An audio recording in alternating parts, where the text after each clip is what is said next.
नमस्कार श्रोते हो, वेट लॉस माझा या मालिकेत मी चित्रा खरे तुमचं स्वागत करते. तर आपल्याला मार्गदर्शन करतायत प्रसिद्ध फिटनेस तज्ज्ञ वृषाली मेहेंदळे. नमस्कार वृषालीताई. नमस्कार. वृषालीताई, आजकाल पुण्यात आणि इतरही शहरांमध्ये अनेक लाफ्टर क्लब्स निघालेत. शहरातल्या अनेक भागांमध्ये आपण बघितलं तर सकाळी सकाळी बरीच लोक एकत्र जमून हसण्याचे व्यायाम करतात. फिटनेसच्या दृष्टिकोनातून या ऍक्टिव्हिटी बद्दल तुम्हाला काय वाटतं? सांगते चित्रा. डॉक्टर ओट्टो वॉर्बर्ग यांचं नाव तुमच्यापैकी बहुतेकांना माहिती नसेल. चित्रा, इन्स्टिट्यूट ऑफ सेल फिजिओलॉजी या जगप्रसिद्ध अमेरिकन संस्थेचे अध्यक्ष असलेल्या डॉक्टर वॉर्बर्ग यांना 2 वेळेला नोबेल पारितोषिक मिळालंय आणि तिसऱ्यांदा त्यांचं नाव नॉमिनेट झालं होतं. आता 2दा नोबेल आणि तिसऱ्यांदा नॉमिनेशन झालेली हे एकमेव व्यक्ती आहे. त्यांचं एक प्रसिद्ध विधान मी मराठीत सांगते. शरीरातल्या प्रत्येक पेशीला अधिक प्रमाणात ऑक्सिजन मिळवून देणारे दीर्घ श्वसनाचे व्यायाम हे रोगमुक्त आणि अधिक एनर्जीनं भरलेलं जीवन मिळवून देतात. लक्षात ठेवा, शरीराच्या प्रत्येक पेशीला सतत आणि पुरेसा ऑक्सिजन मिळाला तर कॅन्सर होऊच शकत नाही. या एका वाक्यात या महान व्यक्तीनं किती महत्वाचा संदेश दिलाय. खरंय. आणि विशेष म्हणजे डॉक्टर वॉर्बर्ग यांचा निष्कर्ष आपल्या आयुर्वेदानं त्यांच्या कितीतरी आधी सांगितलाय आणि म्हणूनच आपला प्राणायाम आज जगभरात पसरतोय. असो तर हे आपले लाफ्टर क्लब आहेत ना, ते अतिशय स्तुत्य उपक्रम करतायत असं माझं मत आहे. ग्रेट. मग एक फिटनेस तज्ज्ञ म्हणून या हसण्याच्या व्यायामाचे काही शास्त्रीय फायदे तुम्ही आपल्या श्रोत्यांना सांगू शकाल? सांगते ना, पण त्यात अनेक इंग्रजी शब्द येतील कारण त्यांचे मराठी प्रतिशब्द म्हणजे मला माहिती नाहीयेत. हसण्याच्या व्यायामांचे अनेक महत्वाचे फायदे होतात. हसण्यामुळे शरीरात अनेक एंडोर्फिन्स रिलीज होतात. ही endorphins positive state of mind stimulate करतात, म्हणजे सकारात्मक मानसिकतेला उत्तेजना देतात. तसंच महत्वाचं म्हणजे ती नॅचरल पेन किलर म्हणूनही काम करतात. हसताना आपण दीर्घ श्वास घेतो आणि पटकन पूर्णपणे सोडतो. त्यामुळे शरीरातल्या प्रत्येक पेशीला ऑक्सिजनचा भरपूर प्रमाणात पुरवठा होतो आणि त्याचा परिणाम म्हणजे एनर्जी लेवल वाढते आणि वेस्ट प्रॉडक्ट्स बाहेर फेकायला मदत होते.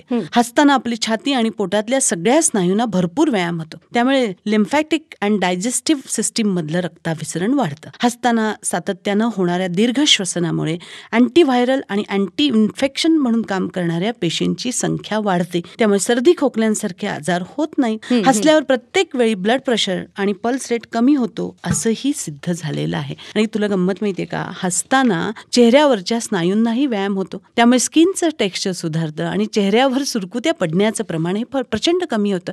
हसण्यामुळे मनात दाबून ठेवलेल्या भावनांचे बांध फुटतात आणि त्यामुळे मानसिक ताण हा प्रचंड प्रमाणात कमी होतो. म्हणजे तसं बघायला गेलं तर खूपच फायदे आहेत ह्या सगळ्याचे.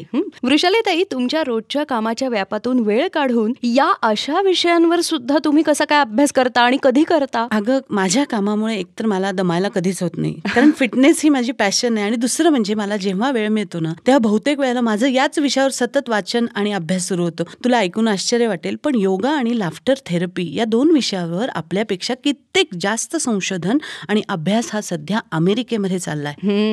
योगावरून आठवलं, तुमच्या विट्रेक्स आणि स्कॅरेक्स पॅटर्न मध्ये तुम्ही योगासनांचा समावेश कसा काय केला नाहीये?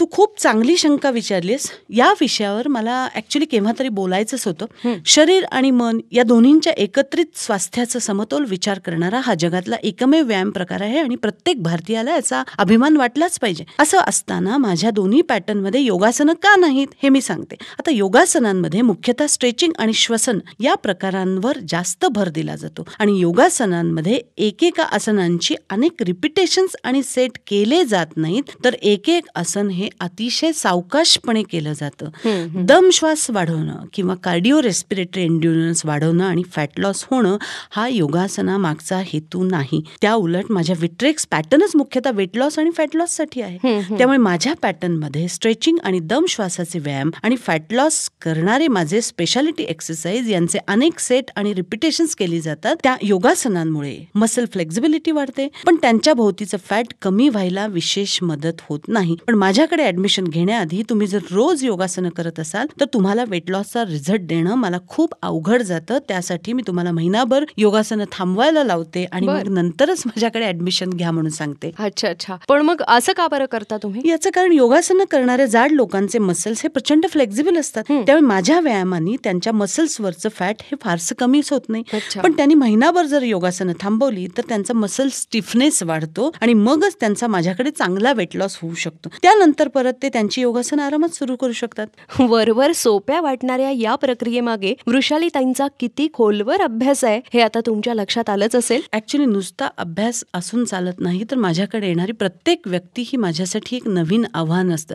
इतक्या दिवसात इतके किलो वेट लॉस आणि इतके इंच मेजरमेंट रिडक्शन असे प्रोग्राम देणं आणि त्याप्रमाणे रिझल्ट देणं, यासाठी आजही मला आणि आता माझ्या व्यवसायात आलेल्या माझ्या मुलाला सुद्धा प्रचंड अभ्यास, निरीक्षण आणि प्रयोग करावे लागतात. लोकांना फक्त माझे रिझल्ट दिसतात, पण ते मिळवण्यासाठी मला प्रत्येकाचे व्यायाम किंवा डाएट बदलावी लागतात. आता थोडं विषयांतर करते. आज तुमच्या बरोबर संजीवनी औटी इथं आले आहेत आणि त्यांच्या प्रोग्राम बद्दल तुम्ही काहीतरी बोलणार होतात. ऍक्च्युली श्रोते, या संजीवनी ताई औटी त्यांच्याबद्दल मी काही बोलण्याऐवजी मी त्यांनाच त्यांचा अनुभव सांगायची विनंती करते. नमस्कार, माझं वय 58 वर्ष, उंची 5 फूट 2 इंच, सुरुवातीचं वजन 76 किलो आणि 300 ग्रॅम होतं. चढावर किंवा पायऱ्या चढल्यावर मला दम लागायचा. त्यातून वय जास्त असल्यामुळे आपल्याला व्यायाम जमेल की नाही ही भीती सुद्धा होती. अशा परिस्थितीत मी वृषालीजमध्ये वेट लॉस प्रोग्रामसाठी ॲडमिशन घेतली. पण विशेष म्हणजे इथले सगळे व्यायाम मला सहज जमले. मुद्दाम उल्लेख करायचा म्हणजे इथले पोटाचे व्यायाम तर करायला फारच सोपे होते आणि त्याचा परिणामही छान झाला.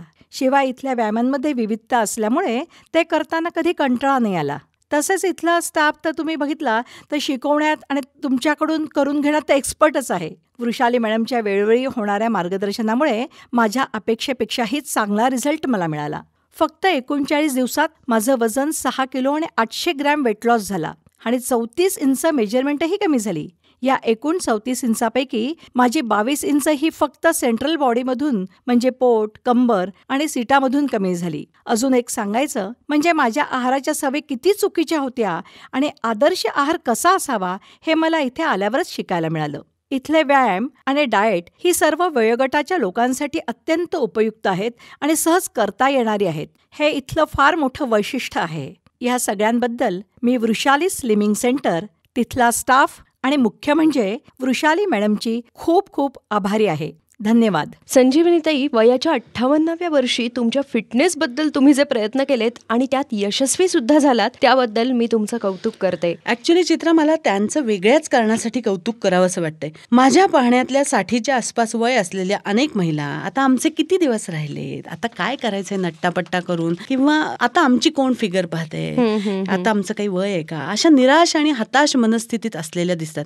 या पार्श्वभूमीवर संजीवनीताईंचा पॉझिटिव्ह ॲटिट्यूड मला अतिशय मनापासून आवडला. आपली फिगर सांभाळणं, फिटनेस वाढवणं, नट्टापट्टा करणं, स्वतःकडे लक्ष देणं, याचा आणि तुमच्या वयाचा काय संबंध येतो? 60च्या वयात हे काही करू नका असा काही कायदा आहे का? नाही ना. मग आयुष्याच्या शेवटच्या दिवसापर्यंत मजेत जगणं हा तुमचा हक्क आहे. या उलट मी तर असं म्हणते की 60च्या आसपास आपल्या सगळ्याच जबाबदाऱ्यातून आपण मुक्त झालेला असतो. त्यामुळे स्वतःकडे लक्ष देण्यासाठी आणि आजवर न जमलेल्या हौशी भागवण्यासाठी, अर्धवट राहिलेले छंद पूर्ण करण्यासाठी हीच तर सगळ्यात चांगली वेळ आहे. त्यामुळे निराशा झटकून टाका आणि आलेला दिवस जास्तीत जास्त आनंदात कसा घालवता येईल याचा विचार करा आणि त्या सगळ्या गोष्टी मनमुराद करा. आपल्या मैत्रिणींना जमवा, पण मैत्रिणी कशा पाहिजेत माहितीये? एकमेकींची उणी दुणी काढणाऱ्या नको, गॉसिप करणाऱ्या नको. तुम्हाला माहितीये, माग खूप वर्षापूर्वी आई रिटायर होतीये हे भक्ती बर्वेंचं एक सुंदर नाटक आलं होतं. तसं एक दिवस घरातल्या सगळ्या जबाबदाऱ्यांमधून पूर्णपणे रिटायर होऊन टाका आणि पुढचा प्रत्येक दिवस फक्त तुमच्यासाठी आणि तुम्हाला पाहिजे तसा स्वच्छंदपणे जगा.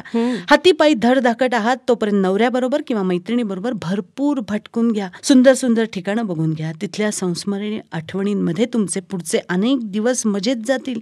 गायन, वादन, वाचन असे काही छंद तुम्हाला असतील तर फारच उत्तम आहे. ओशो असं म्हणतात, तुम्ही वर्तमानात जगा. भूतकाळांच्या आठवणींमध्ये किंवा भविष्यकाळात काय घडणार आहे त्याच्या विचारात आजचा वर्तमान काळ वाया घालवू नका. काल परत येणार नाहीये आणि उद्या काय होणार आहे ते आपल्याला माहित नाही. त्यामुळे आजचा प्रत्येक क्षण आनंदाने आणि समाधाने जगून घ्या, तरच शेवटच्या दिवशी तुम्ही समाधानानं आणि तृप्त मनानं पुढच्या प्रवासाला निघाल. माय गॉड वृषालीताई, या मालिकेतलं आजचं तुमचं हे मनोगत माझ्या मते तरी सगळ्यात सुंदर होतं. किती साध्या शब्दात तुम्ही अनमोल सल्ला दिलाय. श्रोते हो, त्यांच्या मार्गदर्शनाखाली वेट लॉस करणं किंवा डायबेटीज कंट्रोल करणं तुम्हालाही नक्कीच आवडेल, नाही का? तर मग वृषालीज स्लिमिंग सेंटरला पर्याय नाही. तिथल्या प्रोग्राम्सच्या अधिक माहितीसाठी 9422323461 किंवा 9527734613 किंवा 9527730493 या क्रमांकांवर आजच संपर्क साधा.